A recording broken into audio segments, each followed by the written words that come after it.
नमस्कार, श्री स्वामी समर्थ. मी अर्चना आणि तुम्ही पाहत आहेत स्वामी भक्ती मराठी. मित्रांनो, मार्गशीर्ष महिना चालू आहे आणि तुम्ही अनेक प्रकारचे उपाय व सेवा हे करत आहात.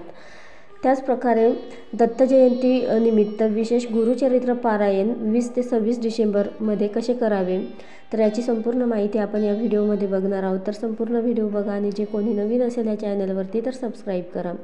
तर मार्गशीर्ष महिन्यामध्ये 20 तारखेपासून 26 तारखेपर्यंत गुरुचरित्र पारायण करायचं आहे आणि शेवटच्या दिवशी याची आपल्याला सांगता करायची आहे. तर हे ग्रंथ आपल्याला 7 दिवस वाचायचं असतं आणि 26ला सर्व ग्रंथाचं आपण पठण करणार व 27ला सांगता केली जाते. तर आपण केंद्रामध्ये किंवा मठात पारायण केलं तर त्याचं आपल्याला 1000 पट पुण्य मिळतं, कारण ते सामूहिक पारायण असतं आणि सामूहिक पारायणाचं फळ हे अनंत कोटीने मिळतं. तर त्यामुळे ज्यांना केंद्रामध्ये जाऊन पारायण करणं शक्य नसेल तर त्यांनी अवश्य केंद्रात जाऊन पारायण करा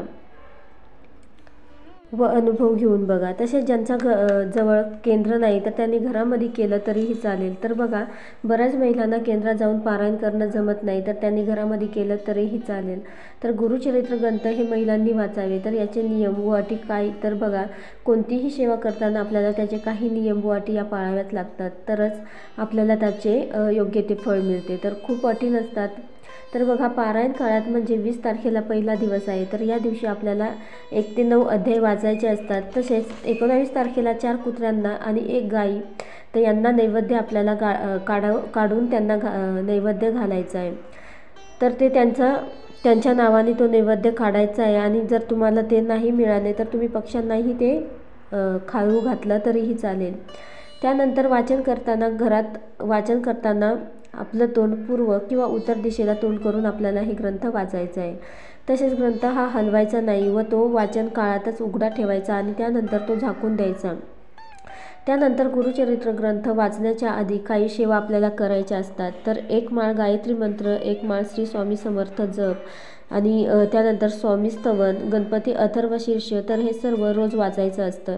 त्यानंतर हा ग्रंथ तुम्ही पहाटे 3 वाजेपासून दुपारी 4पर्यंत कधीही वाचू शकता. तसेच 12 ते 12:30 या वेळेमध्ये आपल्याला ही सेवा करायची नाही, म्हणजे याचं वाचन करायचं नाही.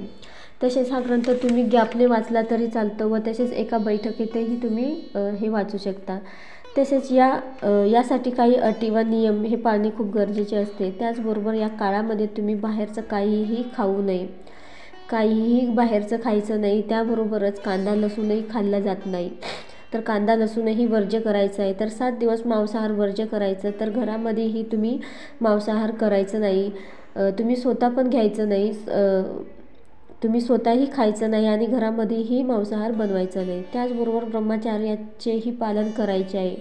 तसेच गुरुचरित्र पारायण करताना ढेकर, आळस आला नाही पाहिजे आणि त्यासाठी ज्या गोष्टींमुळे आपल्याला पित्त होतं तर त्या गोष्टी आपण खाण्यामधनं वर्ज्य कराव्या.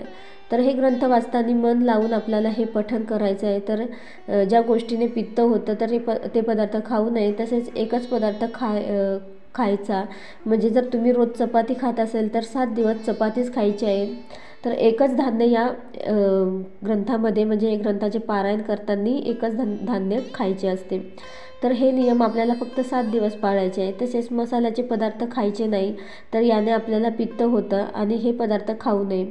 तर बाहेरचं सर्व बंद करायचं आहे, बाहेरचं काहीही खायचं नाही. त्याचबरोबर जमिनीवर बसूनच आपल्याला हे पठण करायचं आहे, बेडवर बसून पठण करायचं नाही. तसेच गादीवर झोपूही नाही. 7 दिवस तुम्ही गादीवर झोपू नये, कॉटवर झोपू नये, खाली झोपायचं आहे. त्याचबरोबर डाव्या कुशीवर झोपावे, कारण डाव्या कुशीवर झोपल्याने दत्त महाराजांचे संकेत येत असतात. तर सर्व नियम पाळून बघा, खूप प्रभावी अशी ही सेवा आहे. तसेच हे पारायण करताना आपली नित्यसेवा आपण चुकवायची नाही, तर तीही आपल्याला करायची आहे, ती पण चालूच ठेवायची आहे.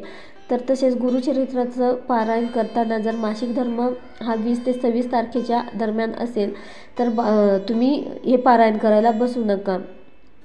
तर ग्रंथाचे पठण करायला तुम्ही बसू नका. तर या ग्रंथाला खंडन पडता कामा नये. तर हा ग्रंथ 7 दिवसात आपल्याला हे पारायण करायचं आहे आणि त्यामुळे तुम्हाला जर मासिक धर्म असेल 20 ते 26 तारखेच्या दरम्यान तर तुम्ही हे ग्रंथ पठण करायला बसू नका. तर हा ग्रंथ 7 दिवसातच आपल्याला हे पठण करायचं आहे आणि ते 7 दिवसातच व्हायला पाहिजे.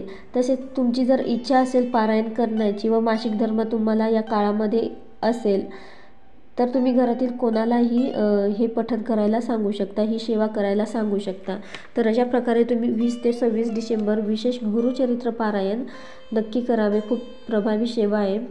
तर नक्कीच करून बघा आणि अनुभव घेऊन बघा. व्हिडिओ जर आवडला असेल तर लाईक करा, कमेंट करा, शेअर करा आणि सबस्क्राईब करा. श्री स्वामी समर्थ.